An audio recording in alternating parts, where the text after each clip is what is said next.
한국인들의 이름은 보편적으로 한자로 이름을 쓸 수 있죠. 바꿔 생각하면 그 한자에 따른 이름의 뜻이 있다는 얘기로 해석이 가능하고요. 물론 요즘에 한자로 안 되는 이름도 간혹 보이긴 합니다. 보편적으로 볼 때 이름이 한자로 가능하죠. 즉 뜻이 있다고 볼 수 있죠. 그렇다면 한자를 안 쓰는 중동이나 유럽, 아메리카, 호주 등의 한자에 영향이 없는 지역에서도 이름의 뜻이 있을까요? 우리만 이름의 뜻이 있는지 아니면 많은 나라들의 국민들이 나름대로의 이름에 뜻이 있는지 알고 싶습니다. 궁금합니다. 여러분, 도와주세요. 안녕하세요. 지식틀치기입니다. 먼저 답변 드리기 전 이미지 저작권상 화면과 음성이 고르지 않은 점 양해 바랍니다. 영상을 끝까지 시청해주시고 좋아요 한 번씩 눌러주세요.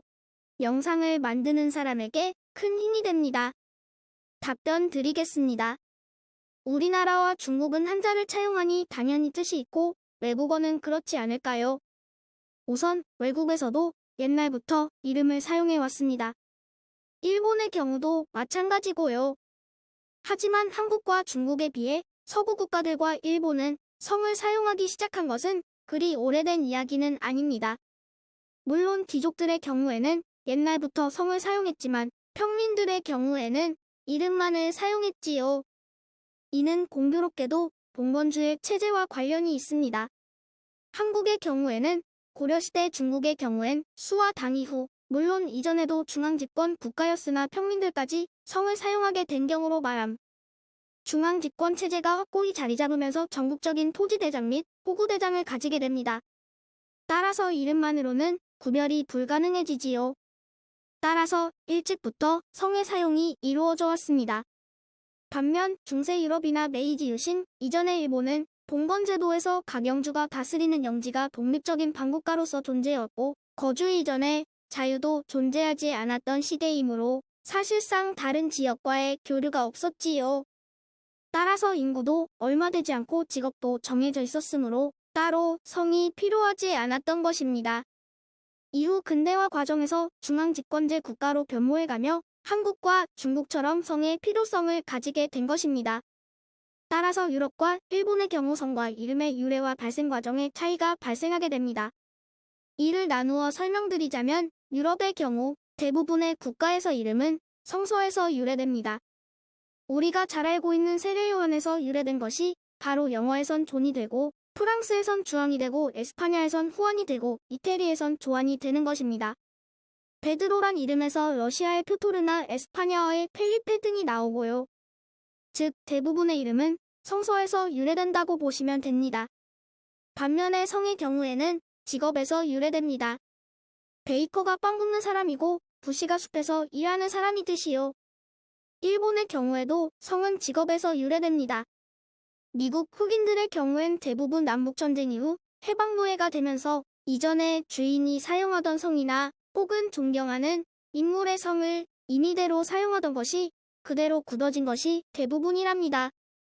반면 일본의 이름은 한국처럼 귀한 신분의 경우엔 한문으로 이름을 지었으나 평민이나 천민의 경우에는 한문식 이름보다는 꺽정이, 개똥이 하는 식으로 지었을 것입니다.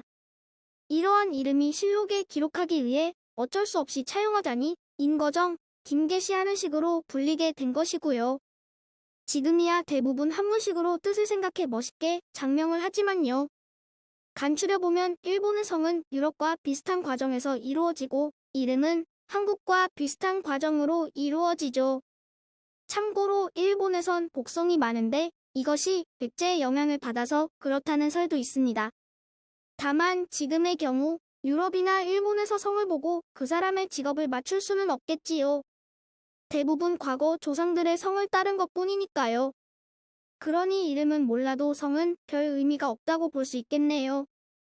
유럽의 경우 이름도 성서에서 차용했으므로 큰 의미가 되지는 않을 것입니다. 한 가지 더 말씀드리고 싶은 것은 우리나라에선 같은 성씨라도 본관이나 집안 내력을 통해 자신의 혈통이 대단한 집안임을 알리는데 유럽의 경우엔 귀족 출신 집안들은 이름 사이에 폰이나 드 등을 집어넣어 차별성을 둡니다. 대표적인 예로 오토 폰 비스마르크나 카트린 드 메디치 등처럼요. 일본의 경우 귀족 출신들은 대부분 사무라이 출신이므로 성에서 물을 집어넣는다든지 자신이 다스리던 영지의 이름을 집어넣는 경우가 많았답니다. 그렇다면 유럽이나 일본을 제외한 다른 곳은 어떨까요? 우선 중동의 경우에는 대부분의 이름이 코란에서 유래되는 경우가 많습니다.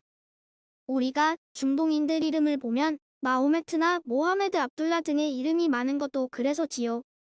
대부분 전통 종교가 오랫동안 뿌리를 내려온 곳에선 그 종교의 경전에 나오는 이름을 인용하는 경우가 많은데 이는 그 인물처럼 되라는 의미도 있겠지만 이름 짓기도 쉬웠을 테니까요. 그 외에 인디언들의 경우를 봐도 우리가 영화 늑대와 충울을 보고 알 수 있듯이 나름의 의미를 담은 이름을 지어 사용했지요. 물론 성은 없었지만요.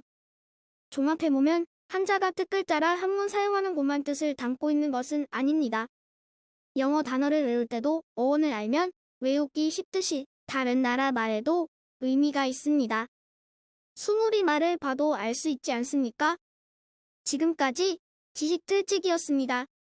다음 영상은 더욱 호기심 많은 질문들로 데이트될 예정입니다.